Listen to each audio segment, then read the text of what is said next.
So hi guys, in this video we'll have a look at this ALDI Workzone Bandsaw.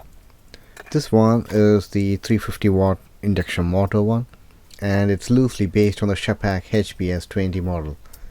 Almost all the specifications are exactly the same other than the wattage of the motor, with the ALDI one being a bit more powerful at 350 watts rather than the 250 watts on the Scheppach.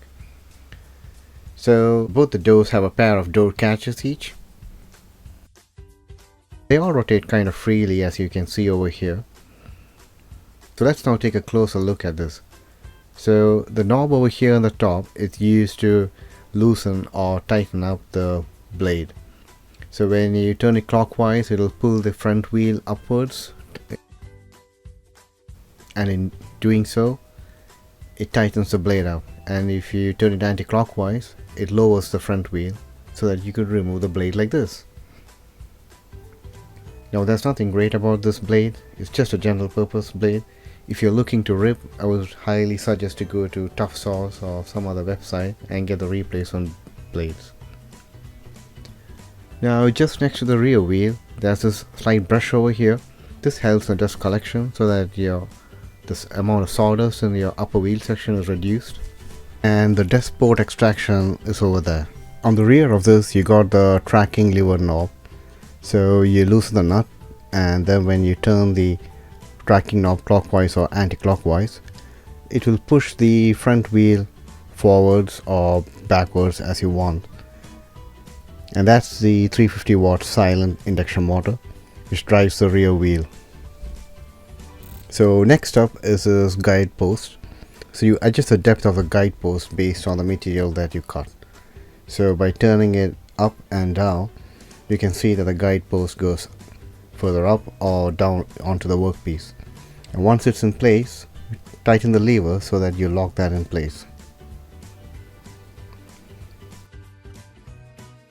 Here you have a few micro switches as well, and that's a good safety feature. So you could see how when the door closes, it latches in onto the micro switch, and you can't switch on the bandsaw until it's locked. The rear door also has the same feature. Now I'm just going to adjust the blade back and make sure the tension is absolutely perfect for my cut. Now it's time to put the table on the bandsaw. The instructions in the user manual are pretty straightforward, so all I did is just follow the instructions over there. So that's the tilt screws over here with which you could get 90 degrees, and you can also tilt it all the way till 45 degrees. So just remove all the plates and the nuts and the washer, and then you have to slide the table onto it. And here's a close-up shot on what exactly I did. So once you got it in place, which is kind of like 90 degrees, loosely tighten all the bolts back in. And then you use a square to make sure that's exactly perpendicular, or rather 90 degrees to the blade. And then you do the fine adjustment and tighten the nuts behind. The fence just slots in and you just tighten it up.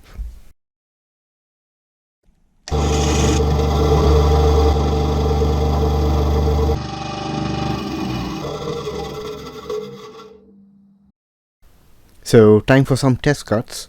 Here I'm just going to rip the edge from this cladding.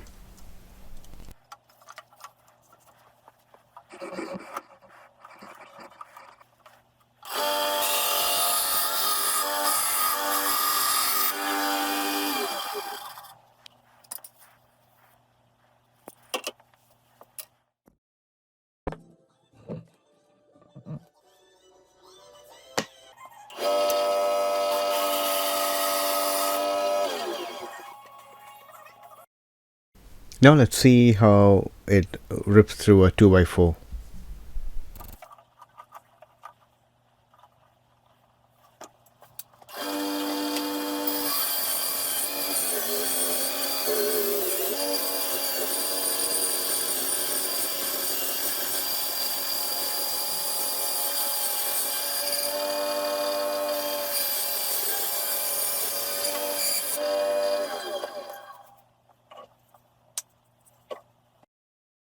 So now I'm going to try the same cut on a 2x4, but now I'm going to try and see whether I can get a thinner cut.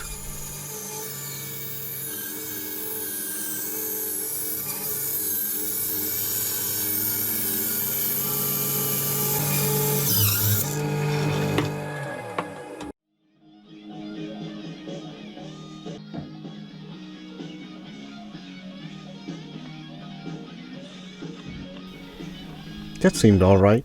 So now I'm going to up the game and try doing the same cut but on a 1.5 meter length. So I'm in the process of building a dining table, and the plan over here is to just shave off the rounded edges from these 2x4 timber. Well, unfortunately you can see that this little ALDI bandsaw is struggling to just do a proper cut. It could be the blade, that it may need a sharper blade, or it's just underpowered. After all, this is just the entry-level bandsaw and it's only a 350 watt motor.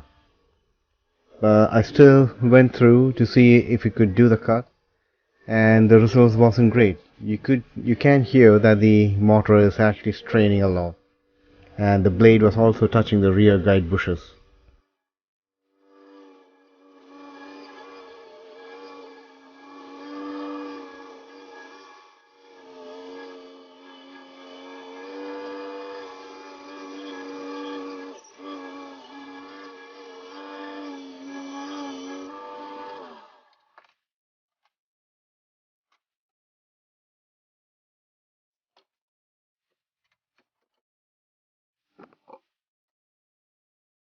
Just to be sure that it wasn't my technique of pushing the timber too hard against the blade, I tried to have another go with it, but the results are the same. This bandsaw has its limitation, and clearly it can't do heavy ripping like this.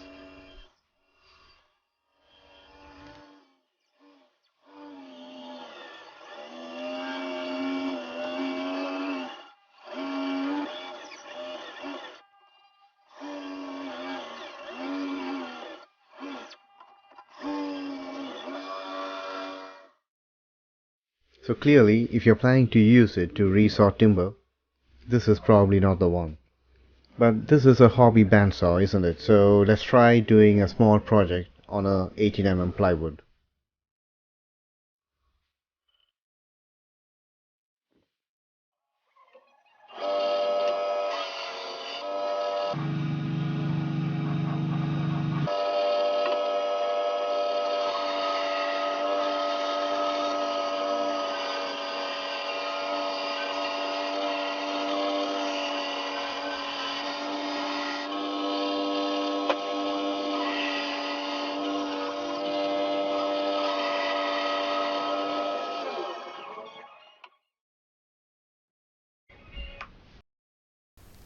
You can see that the cut is pretty smooth, and all the ridge marks over there is where I had some hesitation in cutting through it. Overall, I would recommend it. I mean, for the price and for what you can do with it, it is pretty good. But if you are looking to resaw timber, this is probably not the one. And if you wonder what I did to cut off the ridges of my dining table project, have a look at it. This is what I did.